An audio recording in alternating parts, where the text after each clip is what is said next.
Mas agora, doutor, é muito difícil a gente afirmar que essa variante ela surgiu na África do Sul. Até porque, na verdade, ela foi identificada lá. Isso não quer dizer que ela surgiu lá em função do mundo globalizado que nós vivemos. Eu não sei se nós podemos, doutor, e aí o senhor me ajuda nisso, nessa construção, se nós podemos afirmar que nós, brasileiros, levamos uma vantagem em relação aos europeus. O que nós percebemos, ou pelo menos essa é a minha percepção, as coisas acontecem lá e levam um tempo para chegar aqui. Sei lá, 1 mês, 2 meses, 3 meses. Isso é real?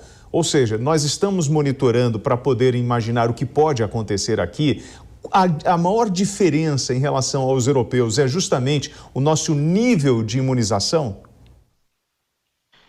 Ótima pergunta, William. E essa pergunta tem 2 partes de resposta. A primeira delas é que nós realmente estamos em vantagem porque nós estamos com uma população altamente vacinada. Apesar do barulho alto que esses grupos anti-vacina fazem na mídia, fazem em aplicativos de mensagem, a vontade de se vacinar do brasileiro é muito grande. Nós temos coberturas vacinais, por exemplo, aqui no estado de São Paulo, população adulta virtualmente 100% com 2 doses. 94% da população brasileira declara interesse em se vacinar. Então, essa cobertura vacinal fez com que a gente tenha ganho nesses últimos meses uma conquista incrível, que foi a diminuição sustentada não só do número de pacientes hospitalizados, do número de óbito, mas também na taxa de transmissão. Nós estamos aí com níveis cada vez menores de casos novos por dia. Então, isso é uma vantagem.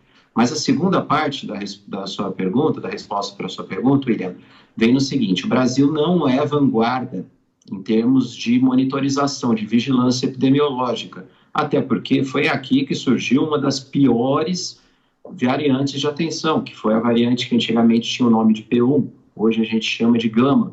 A variante P1, a Gama, foi a que causou aqui no Brasil mais de 400 mil óbitos. Você tem lá 170 mil óbitos com o vírus original, 400 mil óbitos com a variante Gama e entre 40 e 50 mil óbitos da Delta. Nós só conseguimos não ter o impacto da Delta, que foi a variante que matou muito na Europa, nos Estados Unidos, porque foi quando a nossa vacinação avançou.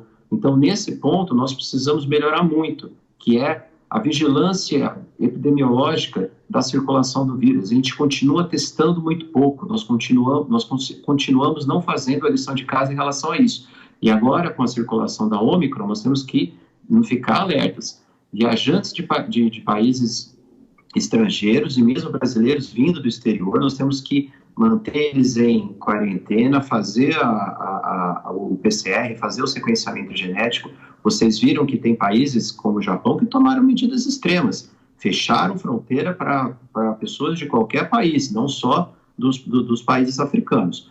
Isso tem que ser visto, obviamente, com muito cuidado, porque isso leva a uma segregação, leva a questões econômicas muito, muito graves, né? Mas a gente espera que agora a ciência domine as decisões do nosso governo e que a gente consiga passar por essas que é uma das últimas etapas aí da pandemia de forma menos trágica do que aconteceu no passado.